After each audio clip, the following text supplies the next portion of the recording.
Hey everyone, आज हम पढ़ेंगे हमारी जमीन और सोलर सिस्टम के बारे में, यानी अर्थ और सोलर सिस्टम के बारे में। बहुत ही इंटरेस्टिंग टॉपिक है, ध्यान लगाकर पढ़ना। कितना अच्छा लगता है सनसेट के बाद स्काई देखना। पहले पहले तो थोड़े से स्टार्स हमें चमकते दिखते हैं, फिर धीरे धीरे उनकी संख्या बढ़ जाती है। पूरी स्काई छोटे छोटे चमकते हुए ऑब्जेक्ट से भरी हुई लगती है, कुछ ब्राइट और कुछ डिम। ऐसा लगता है स्काई डायमंड से भर गया हो। सब अपनी अपनी जगह चमकते हैं, लेकिन अगर आप ध्यान से देखें कुछ ऑब्जेक्ट्स नहीं चमकते और यहाँ करके बिना फ्लिकर के ग्लो करते हैं, जैसे मून चमकता है। इन ब्राइट ऑब्जेक्ट के साथ आप मून को भी देख सकते हैं। अक्सर मून अलग अलग टाइम पर अलग अलग शेप्स और पोजीशन में दिखता है। फुल मून सिर्फ एक बार महीने में दिखता है, इससे हम फुल मून नाइट कहते हैं, I mean पूर्णिमा कहते हैं। 2 हफ्ते बाद मून बिल्कुल नहीं दिखता, इसे न्यू मून नाइट या अमावस्या कहते हैं। इस दिन अगर रात क्लियर हो तो स्काई सबसे अच्छी तरह देखी जा सकती है। आप सोचते होंगे क्यों हम मून और ब्राइट टीनी ऑब्जेक्ट्स को दिन में नहीं देख सकते। ये इसलिए होता है क्योंकि सन की ब्राइट लाइट हमें इन सब ऑब्जेक्ट्स को देखने नहीं देती। सन, मून और सब ऑब्जेक्ट्स जो नाइट स्काई में चमकते हैं, इन्हें हम सेलेस्टियल बॉडीज कहते हैं। कुछ सेलेस्टियल बॉडीज बहुत बड़े और गर्म होते हैं, ये गैसेस से बने होते हैं। इनके पास अपना हीट और लाइट होता है जो ये एमिट करते हैं, इन्हें स्टार्स कहते हैं। सन भी एक स्टार है। नाइट स्काई में ट्विंकलिंग स्टार्स सन की तरह होते हैं, लेकिन हम उनका हीट और लाइट फील नहीं कर पाते। वो छोटे लगते हैं क्योंकि वो बहुत दूर होते हैं। अगर आप टॉर्च और प्लेन पेपर लेकर कुछ स्टेप्स फॉलो करें तो आप समझ सकते हैं कैसे स्टार्स लाइट होते हैं। टॉर्च को पेपर पर बीच में रखकर एक सर्कल ड्रॉ करें, नीडल से पेपर को परफोरेट करें, सर्कल के अंदर नीडल से पेपर को परफोरेट करें। अब परफोरेटेड पेपर को टॉर्च के ग्लास फ्रंट पर लगाकर पेपर को रबर बैंड से रैप करें। डार्क रूम में वॉल के सामने खड़े होकर टॉर्च ऑन करें और पूरे चमकते हुए डॉट्स देखें। फिर सब लाइट्स ऑफ करें, सब डॉट्स ऑलमोस्ट इनविजिबल हो जाएंगे। ये वैसे ही होता है जैसे नाइट स्काई के ब्राइट ऑब्जेक्ट्स डे टाइम में हमें इनविजिबल हो जाते हैं, हमें दिखाई नहीं देते। स्काई देखते वक्त आपको स्टार पैटर्न्स दिखते हैं, इन्हें कॉन्स्टलेशंस कहते हैं। उर्सा मेजर या बिग बियर एक ऐसा ही कॉन्स्टलेशन है। सप्त ऋषि, सप्त मीन 7, ऋषि मीन सेजेस, सबसे इजीली रिकॉग्नाइजेबल कॉन्स्टलेशन है। ये 7 स्टार्स का एक ग्रुप होता है जो उर्सा मेजर का पार्ट है। पुराने जमाने में हम लोग रात को डायरेक्शन स्टार से डिटरमाइन करते थे। नॉर्थ स्टार नॉर्थ डायरेक्शन बताता है, इसे पोल स्टार भी कहते हैं। ये स्काई में एक ही पोजीशन पर रहते हैं। सप्तऋषि से पोल स्टार लोकेट कर सकते हैं। कुछ सेलेस्टियल बॉडीज के पास अपना हीट और लाइट नहीं होता, ये स्टार्स के लाइट से अपने आप को रोशन करते हैं। इन्हें प्लैनेट्स कहते हैं। प्लैनेट शब्द एक ग्रीक वर्ड है, प्लैनेटाई से आया है, जिसका मतलब है वैंडरर्स। अर्थ भी एक प्लैनेट है जो सन से अपना हीट और लाइट ऑब्जर्व करता है, एक्सेप्ट करता है। अर्थ के अलावा और भी प्लैनेट्स हैं जो सन से हीट और लाइट एक्सेप्ट करते हैं, और कुछ के अपने मून्स भी होते हैं। सन, 8 प्लैनेट्स, सैटेलाइट्स और कुछ और सेलेस्टियल बॉडीज जैसे एस्टेरॉइड्स और मीटेरॉइड्स मिलकर सोलर सिस्टम बनाते हैं। सोलर सिस्टम में सन सेंटर में होता है। सन के अराउंड प्लैनेट्स फिक्स्ड पाथ में मूव करते हैं, इन्हें हम ऑर्बिट्स कहते हैं। चलिए अब बात करते हैं प्लैनेट्स के नेम्स और उनके फीचर्स के बारे में। सबसे पहला mercury.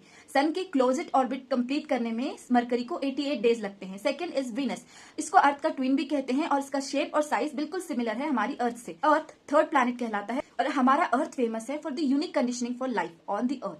Fourth one is Mars. Mars एक रेड प्लैनेट है और उसके पास अपने 2 मून्स हैं। जुपिटर एक लार्जेस्ट प्लैनेट है जिसके पास अपने 53 मून्स हैं। Saturn known for its big rings, Saturn के पास 53 मून्स हैं। यूरेनस अपने एक्सिस पर थोड़ा सा टिल्ट है और यूरेनस के पास उसके अपने 27 मून्स हैं। Next is the Neptune. Neptune एक बहुत फर्देस्ट प्लैनेट है, मतलब नेपच्यून सूरज से बहुत दूर है और उसके पास उसके अपने 13 मून्स हैं। मरकरी सूरज के पास है एक, और वो अपना एक ऑर्बिट 88 डेज में कंप्लीट करता है। वीनस अर्थ का ट्विन कहा जाता है वीनस को। वीनस अपना एक ऑर्बिट 225 डेज में कंप्लीट करता है। अर्थ अपना एक ऑर्बिट 365 डेज में कंप्लीट करता है। मार्स अपना ऑर्बिट 687 डेज में कंप्लीट करता है। जुपिटर सबसे बड़ा प्लैनेट है और वो अपना एक ऑर्बिट 12 इयर्स में कंप्लीट करता है। सैटर्न मशहूर है जो अपने रिंग्स की वजह से एक ऑर्बिट 29.5 इयर्स में कंप्लीट करता है। यूरेनस अपना एक ऑर्बिट 84 इयर्स में कंप्लीट करता है।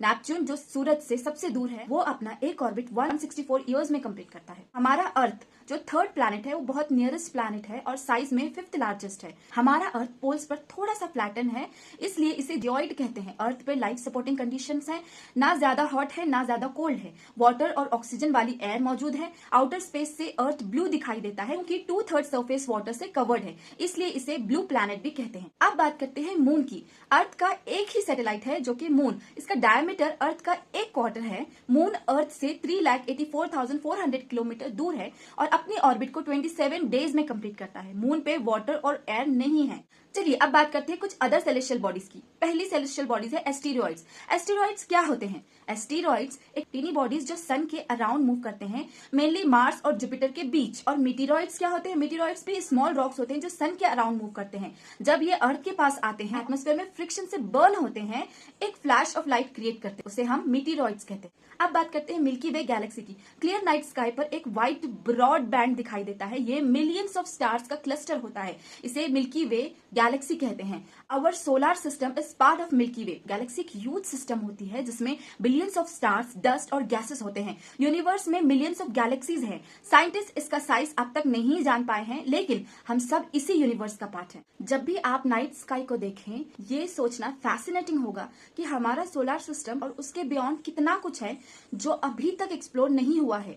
हर चमकता हुआ स्टार, हर ग्लोइंग प्लैनेट एक न्यू मिस्ट्री है जो हमें इंस्पायर करता है और हमारे यूनिवर्स के रहस्यों को समझने का मौका देता है। आज हमने ज्योग्राफी का 6th स्टैंडर्ड का first chapter of geography complete कर लिया है। बिल्कुल इसी तरह कहानियों की तरह अपने सिलेबस को कंप्लीट करने के लिए मेरे चैनल को सब्सक्राइब करें। कल मिलते हैं, बाय।